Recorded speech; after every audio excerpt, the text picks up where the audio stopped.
അപ്പോൾ നമ്മൾ നേരിട്ട് വാർത്തയിലേക്ക് പോവാം. ലെബനൻ്റെ ഉള്ളിൽ ഹെസ്ബുള്ള ശരിക്കും മടുത്തിരിക്കുന്ന ഒരു സാഹചര്യമാണ്. കാരണം അമ്മാതിരിയുള്ള ആക്രമണമാണ് ഇസ്രായേൽ ലെബനൻ്റെ ഉള്ളിൽ നടത്തിക്കൊണ്ടിരിക്കുന്നത്. ഇസ്രായേൽ സൗത്ത് ലെബനാനിൽ നിന്നും പുറത്തു പോകണമെന്നുണ്ടെങ്കിൽ ഹെസ്ബുള്ള കീഴടങ്ങണം. ഹെസ്ബുള്ള കീഴടങ്ങുമോ? ഒരിക്കലും കീഴടങ്ങില്ല. അത് ഇസ്രായേലിന് നന്നായിട്ട് അറിയാം. അതുകൊണ്ടാണ് ആ ഒരു സ്റ്റേറ്റ്മെൻറ്റിൽ തന്നെ ഇസ്രായേൽ ഉറച്ചു നിൽക്കുന്നത്. ഹെസ്ബുള്ള കീഴടങ്ങണം, പിന്മാറണം, ആയുധം വെച്ച് കീഴടങ്ങണം. ഇതൊരിക്കലും നടക്കൂല. അപ്പോൾ അതുകൊണ്ട് ഇസ്രായേൽ സൗത്ത് ലെബനാനിൽ തുടരും. ആ ഒരു സ്റ്റേറ്റ്മെൻറ്റിൽ തന്നെയാണ് ഉറച്ചു നിൽക്കുന്നത്. അത് മാത്രമല്ല, തകർത്ത് വെച്ചിട്ടുള്ള ആക്രമണങ്ങളും നടത്തുന്നുണ്ട്. അമേരിക്ക പുലർച്ചെ 7 hours നീണ്ട മാരത്തോൺ അറ്റാക്ക് നടത്തിയെന്ന് ഞാനിതിന് മുമ്പുള്ള വീഡിയോയിൽ സൂചിപ്പിച്ചിട്ടുണ്ടായിരുന്നു. അതിനെ തുടർന്ന് കിട്ടിയ വിവരങ്ങളനുസരിച്ചുള്ള അപ്ഡേറ്റ്സാണ് ഞാനിവിടെ പങ്കുവെക്കുന്നത്. ഇതിൽ അതിന് മുമ്പ് തന്നെ അമേരിക്ക 2 ദിവസങ്ങൾക്ക് മുമ്പ് ഒരു സീ ഡ്രോൺ അയച്ചുകൊണ്ട് ബന്ദർ അബ്ബാസ് തുറമുഖത്ത് നടത്തിയ ഒരു അറ്റാക്ക്. അതെന്തിനു വേണ്ടിയിട്ടായിരുന്നു എന്നുള്ളതൊന്ന് പറഞ്ഞിട്ട് പോവാം. അതെന്തിനു വേണ്ടിയിട്ടായിരുന്നു പറഞ്ഞാൽ, അവിടെ റഷ്യയുടെ പിന്തുണയോടുകൂടി റഷ്യൻ ടെക്നോളജി ഉപയോഗിച്ചുകൊണ്ട് ഇറാൻ അവിടെ ഒരു സബ്മറൈൻ ബിൽഡ് ചെയ്തുകൊണ്ടിരിക്കുകയാണ്.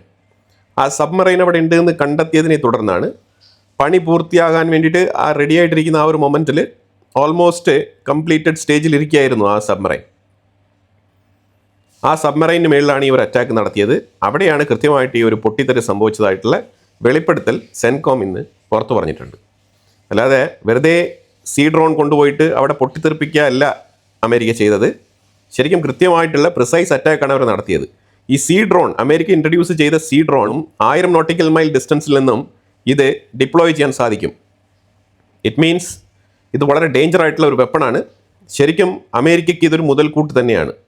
ഇനിയിപ്പോൾ നമ്മൾ അമേരിക്ക ഇന്നലെ പുലർച്ചെ, അതായത് ഇറാൻ ബഹ്റൈനിൻ്റെ ഉള്ളിലും അതേപോലെ കുവൈറ്റിൻ്റെ ഉള്ളിലൊക്കെ ആക്രമണങ്ങൾ അയച്ചുവിട്ടിട്ടുണ്ടായിരുന്നു. ക്ലസ്റ്റർ വാർഹെഡുകളാണ് അവർ അയച്ചത്. അതേപോലെ ഡ്രോണുകളും അവർ അയച്ചിട്ടുണ്ടായിരുന്നു. കുവൈറ്റിൽ ഒരു സ്ഥലത്ത് ഒരു മിസൈൽ വീണതായിട്ടുള്ള ഒരു വീഡിയോ പുറത്തു വന്നിട്ടുണ്ട്.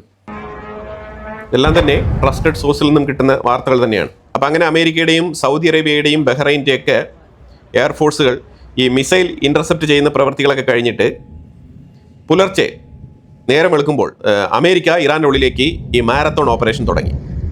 ഈ മാരത്തോൺ ഓപ്പറേഷൻ തുടങ്ങിയതിൽ പ്രധാനമായിട്ട് ആക്രമണം നടത്തിയ സ്ഥലങ്ങൾ എന്ന് പറഞ്ഞാൽ ബന്ദർ അബ്ബാസ്. എന്തുകൊണ്ടാണ് അമേരിക്ക എപ്പോഴും ബന്ദർ അബ്ബാസിനെ ടാർഗറ്റ് ചെയ്യുന്നത്? അമേരിക്ക ബന്ദർ അബ്ബാസിനെ ടാർഗറ്റ് ചെയ്യുന്നത് അത് ആ മേഖലയിലുള്ള സ്ട്രേറ്റ് ഓഫ് ഹോർമൂസിലുള്ള ഏറ്റവും വലിയ ഇറാൻ്റെ നേവൽ ബേസാണ്. അവിടെ കൂടുതൽ ആക്രമണങ്ങൾ നടത്തേണ്ടിയിരിക്കുന്നു. എന്നാൽ മാത്രമേ ബന്ദർ അബ്ബാസിലുള്ള കൺട്രോൾ സെൻറ്റർ തകർക്കാൻ കഴിയുകയുള്ളൂ. അപ്പോൾ അവിടെ ബന്ദർ അബ്ബാസിൽ ഇന്ന് രാവിലെ അറ്റാക്ക് നടത്തിയത് എയർ ഡിഫൻസ് സിസ്റ്റം ഡിസ്ട്രോയ് ചെയ്തിട്ടുണ്ട്. കോസ്റ്റൽ മിലിറ്ററി ഫെസിലിറ്റീസ്, അതുപോലെ തന്നെ മിസൈൽ ഇൻഫ്രാസ്ട്രക്ചേഴ്സ്, ഇത്രയും സംഗതികളാണ് ബന്ദർ അബ്ബാസിൽ ടാർഗറ്റ് ചെയ്തത്. അതേപോലെ കെഷം ഐലൻഡിൽ മിസൈൽ ലോഞ്ച് സൈറ്റുകൾ, റഡാർ ഇൻസ്റ്റാലേഷൻസ്, അതുപോലെ ഡ്രോൺ റിലേറ്റഡ് ടാർഗറ്റ്സ്, ഇതൊക്കെയാണ് കെഷം ഐലൻഡിൽ അമേരിക്ക ടാർഗറ്റ് ചെയ്തത്. അതുപോലെ സിറിക്കിൽ കോസ്റ്റൽ സർവൈലൻസ് സിസ്റ്റമാണ് അവിടെ ഡിപ്ലോയ് ചെയ്തിരിക്കുന്നത്. ആ കോസ്റ്റൽ സർവൈലൻസ് സിസ്റ്റം അമേരിക്ക അപ്പാടെ അടിച്ച് തകർത്ത് കളഞ്ഞിരിക്കുകയാണ്. ആൻറ്റി ഷിപ്പ് മിസൈൽസ്, അതിൻ്റെ positions overlooking the strait of Hormuz ആണ്. അവിടെ നിന്നാണ് കൃത്യമായിട്ട് ഈ സ്ട്രേറ്റ് ഓഫ് ഹോർമൂസിനെ ഓവർലുക്ക് ചെയ്ത് കപ്പലുകൾക്ക് നേരെ ഇറാൻ ആക്രമണം നടത്തുന്നത്, അഥവാ IRGC ആക്രമണം നടത്തിക്കൊണ്ടിരിക്കുന്നത്. ആ സിറിക് ഐലൻഡിൻ്റെ ആ സ്പോട്ട് കൃത്യമായിട്ട് അടിച്ച് തകർത്തിട്ടുണ്ട്. അതേപോലെ ബുഷർ റീജിയനിലും ആക്രമണം നടത്തിയിട്ടുണ്ട്. ബുഷർ റീജിയനിൽ അവിടെ ഒരു ന്യൂക്ലിയർ പവർ പ്ലാന്റ് ഉണ്ട്. അതിനെ ചുറ്റിപ്പറ്റിയാണ് ആക്രമണങ്ങൾ നടത്തുന്നത്. അപ്പോൾ അതുകൊണ്ട് വളരെ കെയർഫുൾ ആയിട്ടാണ് അവിടെ അമേരിക്ക ആക്രമണം നടത്തുന്നത്. കാരണം ഒരു കാരണവശാലും റേഡിയേഷൻ ലീക്കേജ് ഉണ്ടാവാൻ പാടില്ല. അപ്പം അത്തരത്തിൽ കെയർഫുൾ ആയിട്ടുള്ള അറ്റാക്കാണ് ബുഷർ റീജിയനിൽ അമേരിക്ക നടത്തുന്നത്. Military facilities near the port area were reported struck. Port ഏരിയയുടെ സൈഡിലുള്ള മിലിറ്ററി ഫെസിലിറ്റികളാണ് ആക്രമണത്തിന് വിധേയമായത്. അതേപോലെ ഇറാന്റെ സിവിലിയൻ ന്യൂക്ലിയർ പവർ പ്ലാന്റ്, അതിൻ്റെ ചുറ്റുപാടിലും ആക്രമണങ്ങൾ നടത്തിയിട്ടുണ്ട്. പക്ഷേ പവർ പ്ലാന്റ് ഡാമേജ് ആയിട്ടില്ല എന്നാണ് അമേരിക്ക തന്നെ പറയുന്നത്. അതുപോലെ coastal radar, air defence network, multiple radar sites, surface to air missile batteries across southern ഇറാനിൽ മൊത്തത്തിൽ ആക്രമണത്തിന് വിധേയമായിട്ടുണ്ട്. അമേരിക്ക തൂത്തുപറക്കി അടിച്ച് പൊട്ടിച്ച് കളഞ്ഞിരിക്കുകയാണ്. അതുപോലെ തന്നെ മിലിറ്ററി ഒബ്ജക്റ്റീവ്സ് നമ്മൾ നോക്കിക്കഴിഞ്ഞാൽ ഇറാൻ്റെ ഉള്ളിൽ SAM systems, air defence batteries ആണിത്.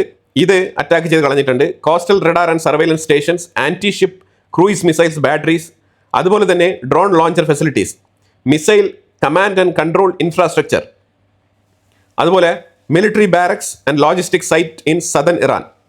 ഇതിനകത്ത് ഇറാൻ്റെ റെസ്പോൺസ് എന്ന് പറഞ്ഞു കഴിഞ്ഞാൽ US ഒരു MQ-9 റീപ്പർ ഡ്രോൺ അവർ ഡൗൺ ചെയ്തതായിട്ട് അവർ പറയുന്നുണ്ട്. അതേപോലെ US മിലിറ്ററി ബേസുകൾക്ക് നേരെ പ്രത്യേകിച്ച് ബഹ്റൈനിലും കുവൈറ്റിലും അവർ ടാർഗറ്റ് അച്ചീവ് ചെയ്തതായിട്ട് ഇറാൻ തന്നെ വെളിപ്പെടുത്തുന്നുണ്ട്.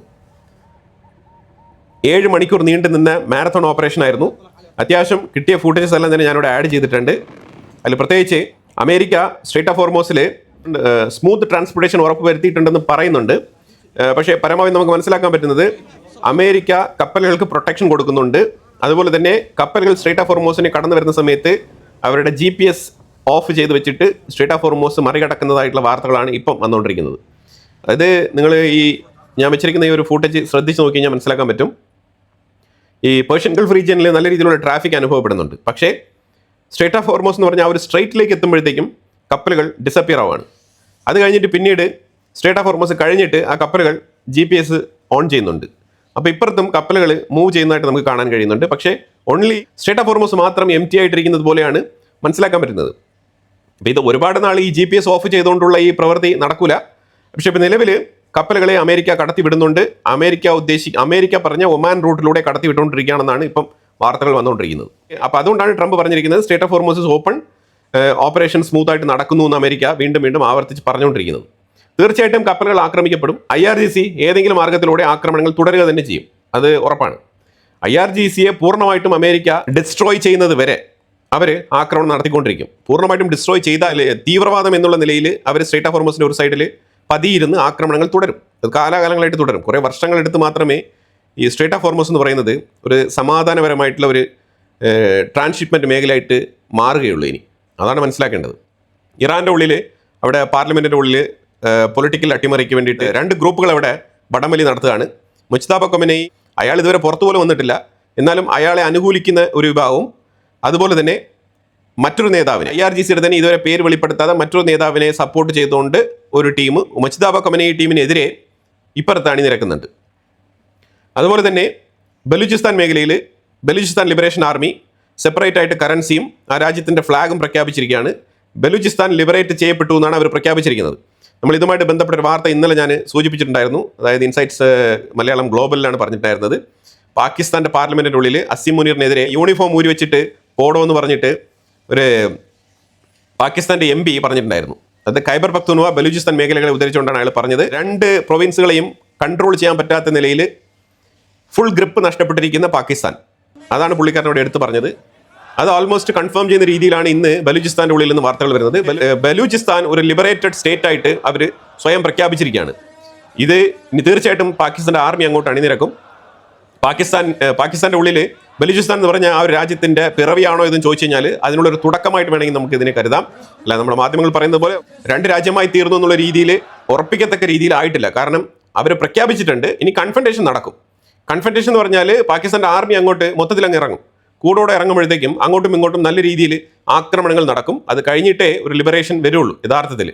പക്ഷേ പാകിസ്ഥാൻ ആർമിയെ അടിച്ചമർത്തുന്ന രീതിയിൽ ഒരു ഡോമിനേഷൻ ബലൂചിസ്ഥാന് കിട്ടിയിട്ടുണ്ട്. അതാണ് യാഥാർത്ഥ്യം. ഇനി പാകിസ്ഥാൻ്റെ ഉള്ളിൽ ബലൂചിസ്ഥാൻ എന്ന് പറഞ്ഞ ഒരു രാജ്യം പിറവിയെടുക്കുന്നതാണ് നമ്മൾ നോക്കിയിരിക്കുന്നത്. യുണൈറ്റഡ് നേഷൻസ് ഇസ്രായേൽ പണ്ട് ഒരു സ്റ്റേറ്റ്മെൻറ്റ് പറഞ്ഞിട്ടുണ്ടായിരുന്നു. ഈ ഹമാസ് ഗാസയ്ക്കുള്ളിൽ പൊതുജനങ്ങൾക്ക് കൊടുക്കുന്ന എയ്ഡ് സാധനങ്ങൾ മോഷ്ടിച്ചുകൊണ്ട് പോകുന്നു പറഞ്ഞിട്ട് ഒരു പരാതി കൊടുത്തിട്ടുണ്ടായിരുന്നു. അതിൻ്റെ പേരിൽ UN ഗാസയ്ക്കുള്ളിൽ ഇറങ്ങി അന്വേഷണം നടത്താൻ വേണ്ടിയിട്ട് ഇറങ്ങി തിരിച്ചിട്ടുണ്ടായിരുന്നു. അപ്പോൾ അങ്ങനെ നടത്തിയ അന്വേഷണത്തിൽ അവർക്ക് മനസ്സിലായത്, അവരുടെ കണ്ടെത്തലിൽ അവർക്ക് മനസ്സിലായത്, ഗാസയ്ക്കുള്ളിൽ കൊടുക്കുന്ന ഹ്യൂമാനിറ്റേറിയൻ എയ്ഡ് ഗാസയ്ക്കുള്ളിൽ എത്തുന്നുണ്ട്, പക്ഷേ അത് ജനങ്ങളിലേക്ക് എത്തുന്നില്ല എന്നുള്ള കണ്ടെത്തലാണ് UN കണ്ടെത്തിയിരിക്കുന്നത്. ഇത് ഏതാണ്ട് 1.5 വർഷങ്ങൾക്ക് മുമ്പേ ഇസ്രായേൽ ഇതുമായിട്ട് ബന്ധപ്പെട്ട് ഈ സെയിം സ്റ്റേറ്റ്മെൻറ്റ് പറഞ്ഞതാണ്.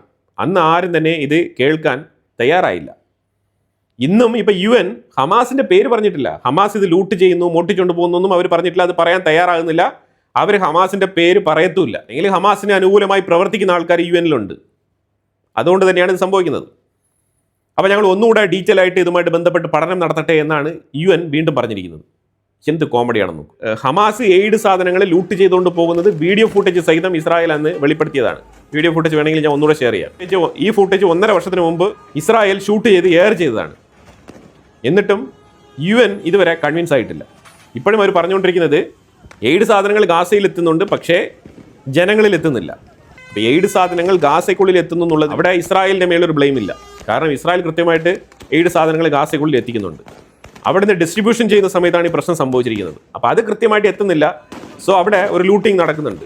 ആ ലൂട്ടിങ്ങിന് ഹമാസിൻ്റെ പേര് പറയാൻ UN മടി എന്നല്ല, സൗകര്യമില്ല. അതാണ് ഫാക്റ്റ്. ലിൻസി ഗ്രഹാമിൻ്റെ ആദര സൂചകമായിട്ട്, ലിൻസി ഗ്രഹാമിൻ്റെ അവസാനത്തെ ആഗ്രഹമായിട്ടുള്ള റഷ്യയ്ക്ക് മേളിൽ ഉപരോധം ഏർപ്പെടുത്തണം എന്നുള്ള ആഗ്രഹം നടപ്പിലാക്കാൻ വേണ്ടിയിട്ട് ഉറ്റ സുഹൃത്തായിട്ടുള്ള ട്രംപ് നേരിട്ട് ഇറങ്ങിയിരിക്കുകയാണ്. 500% താരിഫ് റഷ്യയ്ക്ക് മേലിൽ അപ്ലൈ ചെയ്യുമെന്നാണ് ഡൊണാൾഡ് ട്രംപ് പറഞ്ഞിരിക്കുന്നത്. ഒന്ന് അപ്ലൈ ചെയ്ത് നോക്കൂ.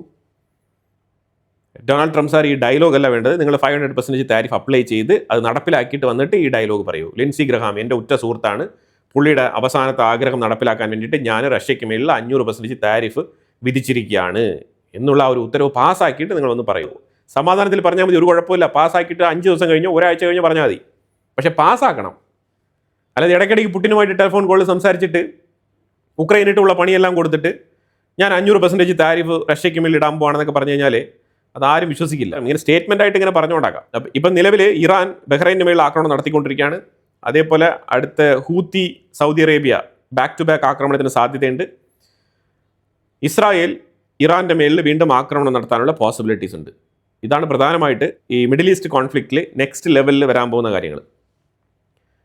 അപ്പോൾ ഇതിനകത്ത് ഒരു വിഷയം മാത്രം വളരെ ക്ലിയർ ആണ്. ഇസ്രായേൽ അവരുടെ എയർ ഡിഫൻസ് സിസ്റ്റം പെർഫെക്റ്റ് ആണെന്ന് തെളിയിച്ചുകൊണ്ടിരിക്കുകയാണ്. അതേസമയം അമേരിക്ക അവരുടെ എയർ ഡിഫൻസ് സിസ്റ്റം വളരെ പൂർ കണ്ടീഷൻ ആണെന്നുള്ളതാണ് അവർ തെളിയിക്കുന്നത്. ഈ ഒരു കൃത്യമായിട്ടുള്ള ഒരു ഡിഫറൻസ് ഇവിടെ സംഭവിച്ചിട്ടുണ്ട്. അതിന് പ്രധാനപ്പെട്ട കാരണം നിങ്ങൾ നോക്കും, മിഡിൽ ഈസ്റ്റ് രാജ്യങ്ങളിൽ UAE എത്ര എഫിഷ്യൻ്റ് ആയിട്ടാണ് എയർ ഡിഫൻസ് സിസ്റ്റം ആക്ടിവേറ്റ് ആക്കി വെച്ചിരിക്കുന്നത്, എത്ര എഫിഷ്യൻ്റ് ആയിട്ടാണ് അവർ ഹാൻഡിൽ ചെയ്യുന്നത്. UAEക്ക് അമേരിക്കയുടെ മാത്രമല്ല ഇസ്രായേലിൻ്റെ എയർ ഡിഫൻസ് സിസ്റ്റം കൂടിയുണ്ട്. പക്ഷേ മറ്റു രാജ്യങ്ങളെ നിങ്ങൾ നോക്കുക, ആ രാജ്യങ്ങൾക്കുള്ളിലാണ് ഏറ്റവും കൂടുതൽ മിസൈലുകൾ പതിക്കുന്നതും ഡ്രോൺ വന്ന് പതിക്കുന്നതും വീണ അപകടങ്ങൾ സംഭവിക്കുന്നതും എല്ലാം നടക്കുന്നത് മറ്റുള്ള രാജ്യങ്ങളിലാണ്. ഇത് തന്നെ ക്ലിയർ ആയിട്ടുള്ള ഒരു അണ്ടർസ്റ്റാൻഡിങ് ഫ്യൂച്ചറിൽ സൃഷ്ടിക്കുന്നുണ്ട്.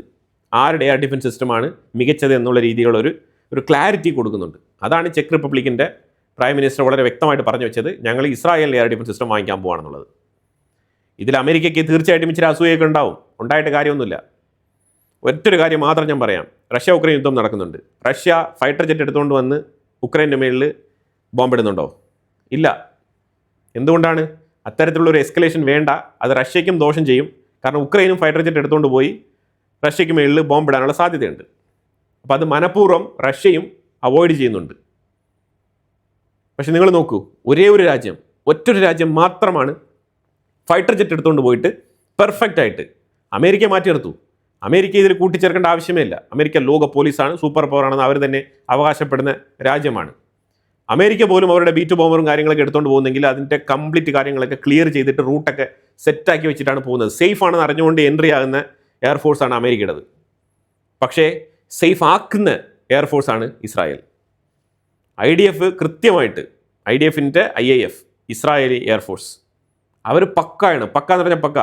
കൃത്യമായിട്ട് ഫൈറ്റർ ജെറ്റ് എടുത്തുകൊണ്ട് പോയിട്ട് അതിൻ്റെ സ്റ്റെൽത്ത് വരെ ഹൈഡ് ചെയ്ത് കൃത്യമായിട്ട് കൃത്യം പ്രിസിഷൻ സ്ട്രൈക്ക് നടത്താൻ കപ്പാസിറ്റിയുള്ള ഒരു രാജ്യം എന്നുള്ള രീതിയിൽ തെളിയിച്ചുകൊണ്ടിരിക്കുകയാണ് ഇസ്രായേൽ വീണ്ടും വീണ്ടും. ഏത് രാജ്യത്തിൻ്റെ എയർ ഡിഫൻസ് സിസ്റ്റം ആയിക്കോട്ടെ, അതിനെ വേരോടെ പിഴുതെറിഞ്ഞിട്ട് ആ സ്ഥലത്ത് തന്നെ ബോംബിട്ട് കൃത്യമായിട്ട് പ്രിസൈസ് അറ്റാക്ക് നടത്തിയിട്ട് ഒരു പോരൽ പോലും ഏൽക്കാതെ തിരിച്ച് അതേപടി ഫ്ലൈറ്റ് സ്മൂത്ത് ആയിട്ട് കൊണ്ട് ഇസ്രായേലിൽ ലാൻഡ് ചെയ്യുന്ന രാജ്യമാണ് ഇസ്രായേൽ. ഇസ്രായേലി എയർഫോഴ്സിൻ്റെ ആ ഒരു കപ്പാസിറ്റി നിങ്ങൾ ജസ്റ്റ് ഒന്ന് ഇസ്രായേലി എയർഫോഴ്സിൻ്റെ ഒരു കപ്പാസിറ്റി അത് മികച്ചത് തന്നെയാണ്. അവർക്ക് 1-2 അബദ്ധങ്ങൾ പറ്റുന്നെങ്കിൽ പോലും still they are the best. അങ്ങനെ തന്നെ പറയേണ്ടി വരും. അവരുമായിട്ടാണ് ഇന്ത്യയുടെ ഡിഫൻസ് സഹകരണം കൂടുതൽ ശക്തമായ രീതിയിൽ ഇന്ത്യ മുന്നോട്ട് കൊണ്ടുപോയിക്കൊണ്ടിരിക്കുന്നത്. തീർച്ചയായിട്ടും ഇസ്രായേൽ ഇന്ത്യക്ക് ഡിഫൻസ് മേഖലയിൽ ഒരു മുതൽക്കൂട്ട് തന്നെയാണ്, അതിൽ യാതൊരു മാറ്റമില്ല. അപ്പോൾ എന്തായാലും വളരെ നിർണായകമായിട്ടുള്ള വിഷയങ്ങളാണ് നമ്മൾ വീഡിയോയിൽ പങ്കുവച്ചത്. ഇതിനെക്കുറിച്ചുള്ള അഭിപ്രായങ്ങൾ കമൻറ്റ് ബോക്സിൽ രേഖപ്പെടുത്തുക. കൂടുതൽ വാർത്തകളുമായിട്ട് അടുത്ത വീഡിയോയിൽ വരാം. Thank you so much.